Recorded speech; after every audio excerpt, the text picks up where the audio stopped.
안녕하세요, 등작가입니다. 제가 이번 영상은 그림을 이제 그리시는 분들이 이런 궁금증을 가끔 저에게 물어보곤 하세요. 아이패드 미니로도 그림을 그릴 수 있냐? 이런 질문들을 종종 받곤 하거든요. 아무래도 이제 그림을 그리려고 하시는 분들이 이 작은 사이즈 때문에 고민을 많이 하시는 것 같아요. 아이패드 라인업이 되게 많기 때문에 사이즈에 대한 고민이 굉장히 많은 걸로 알고 있습니다. 그래서 그런 부분들에 있어서 제가 출시 때부터 지금까지 아이패드 미니를 사용하면서 느꼈던 그런 부분들을 한번 같이 이야기를 해보려고 합니다. 일단 제가 가지고 있는 모델은 아이패드 미니 5세대고요. 64기가 와이파이 모델입니다. 가장 많이 하시는 질문 중에 하나가 아무래도 사이즈에 대한 질문이 가장 많고요. 그 다음에 많이 하시는 질문이 용량에 대한 질문이거든요. 그래서 결론부터 말씀을 드리자면 아이패드 미니로도 충분히 그림을 그릴 수 있고요. 그래서 이번 영상에는 제가 아이패드 미니로 그림을 그리는 과정을 이렇게 한번 준비를 해봤어요. 이제 그걸 보시면서 이 정도는 너끈히 그릴 수 있구나 라는 부분들은 바로 보시면서 참고하시면 될 것 같고요. 그 다음에 용량에 대한 문제인데 지금 저 같은 경우는 드로잉용으로만 생각하고 구입을 했어요. 그래서 64기가로 선택을 했는데 뭐 사진을 엄청 많이 저장할 것도 아니고 영상을 뭐 저장할 것도 아니기 때문에 128기가라든지 그런 대용량은 저는 애초에 필요하지 않다고 생각을 했고, 지금 1년 반 정도 사용을 하면서도 아직까지 용량이 꽉 차질 않았어요. 이제 그림을 그리시려고 할 때 뭐 어떤 그림을 그리느냐에 따라서 그림의 용량도 좀 천차만별이겠지만 아무래도 이렇게 작은 사이즈의 아이패드로 그림을 그리시는 분들이 대용량의 그림을 그리시는 분은 아마 거의 없을 거예요. 그런 부분에서 봤을 때 64기가로도 굉장히 차고 넘친다라는 부분을 말씀드릴 수 있고요. 그 다음에 또 해줄 수 있는 말이 어떤 필름을 사용하느냐라는 부분인데, 이 아이패드 미니를 구입하는 가장 큰 목적 중에 하나가 당연하게도 휴대성인데 지하철이라든지 카페에서 주로 작업을 하기 위해서 구입을 하게 됐는데, 특히나 카페에서 작업을 할 때는 좌석 바로 위에 그 조명이 있는 경우가 굉장히 많기 때문에 유광 필름을 사용을 했을 때는 그런 빛의 반사가 굉장히 심해요. 그래서 평소 일반적인 작업을 할 때는 뭐 문제는 없는데 조명이 화면에 그대로 비치기 때문에 좀 제대로 된 작업을 하기가 저는 좀 힘들더라고요. 그리고 필기감, 그 드로잉 할 때 그 느끼는 그 필기감이 저는 종이 질감이 굉장히 좀 저한테는 잘 맞는 것 같아서 처음에는 유광 필름을 썼다가 간섭되는 조명들에 대한 불편함과 필기감 때문에 유광 필름을 없애고 지금은 종이 필름만 사용을 하고 있고요. 단점이라면 원래 색깔을 그대로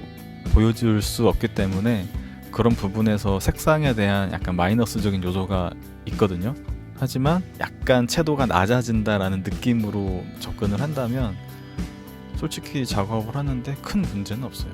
그렇게 작업을 했다가 나중에 PC나 아니면 핸드폰으로 옮겨서 뭐 색 보정을 할 수 있는 부분이 있으니까 넷플릭스나 유튜브 같은 영상들을 좀 주로 보시는 분들이라면 아무래도 유광 필름을 쓰시는 게 조금 더 나을 수는 있을 것 같아요.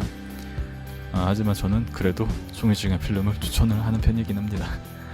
이번에 아이패드 미니 5세대가 스펙도 나쁘지 않게 잘 나온 것 같고요. 배터리도 오래 가는 편이고, 뭐 이게 재원을 제가 다 읊어드리는 거는 큰 의미는 없을 것 같아요. 그런 부분은 제가 생략을 할게요. 이 모델 같은 경우는 이제 라이트닝 포트를 사용하고 있다 보니까 충전을 할 때 거추장스러운 모습으로 충전을 하게 되거든요. 만약에 외부에서 작업을 하다가 펜슬의 배터리가 떨어져서 충전을 해야 될 상황이 생기면 가끔씩 이렇게 꽂아놓고 충전을 하게 되는데 되게 볼품없어요. 아이패드 프로, 그다음에 아이패드 이번에 나온 에어에서도 2세대 펜슬을 지원하고 충전하기도 굉장히 수월하기 때문에 내년에 아마 아이패드 미니 신 모델이 나온다면 그런 식으로 바뀌지 않을까 예상을 해봅니다. 이제 그림을 그리시려는 분들이 아무래도 아이패드 프로 모델이 있기 때문에 일단은 그걸 먼저 눈여겨보실 거예요, 대다수가. 그러면 거기에서 11인치, 12.9인치 뭐 이런 모델들을 찾아보시겠죠.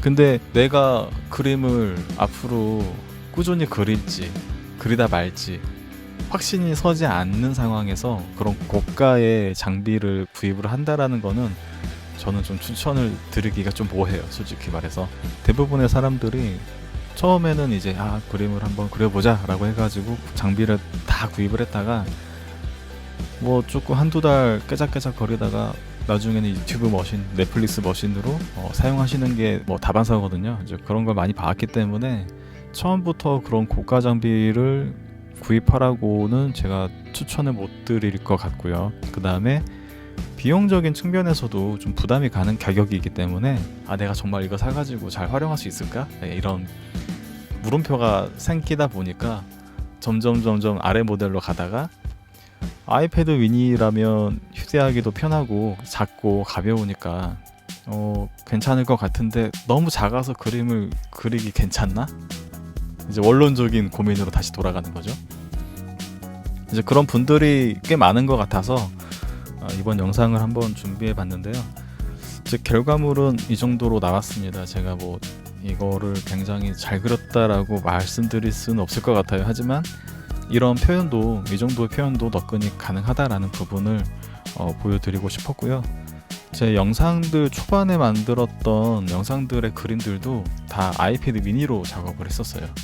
그러다가 제가 그 당시에 영상 편집까지 아이패드 미니로 다 했었어요. 그러니까 생각보다 마음만 먹으면 할 수는 있어요. 단지 작아서 불편할 뿐이지 충분히 무리 없이 가능하기 때문에 그런 부분들은 걱정 안 하셔도 될 것 같습니다. 아이패드 미니에 대해서 이번에 한번 이야기를 해봤는데 그림을 그리시려는 분들에게 아이패드 미니 5세대가 어떻게 활용하고 그림을 그릴 수 있는지에 대해서 이야기를 한번 해봤고요. 어떤 모델을 구입을 할지 망설이시는 분들에게 이번 영상이 조금이라도 도움이 되었다면 좋겠습니다. 이번 영상이 도움이 되었다면 구독과 좋아요 잊지 마시고요. 이번 주가 드디어 2020년의 마지막 주네요. 2020년이 굉장히 너무 허무하게 허탈하게 지나간 한 해였던 것 같은데 다들 그래도 한 해 마무리 잘 하시고 2021년에 저는 또 새 영상으로 다시 찾아뵙겠습니다. 그럼 지금까지 댕작가였습니다. 감사합니다.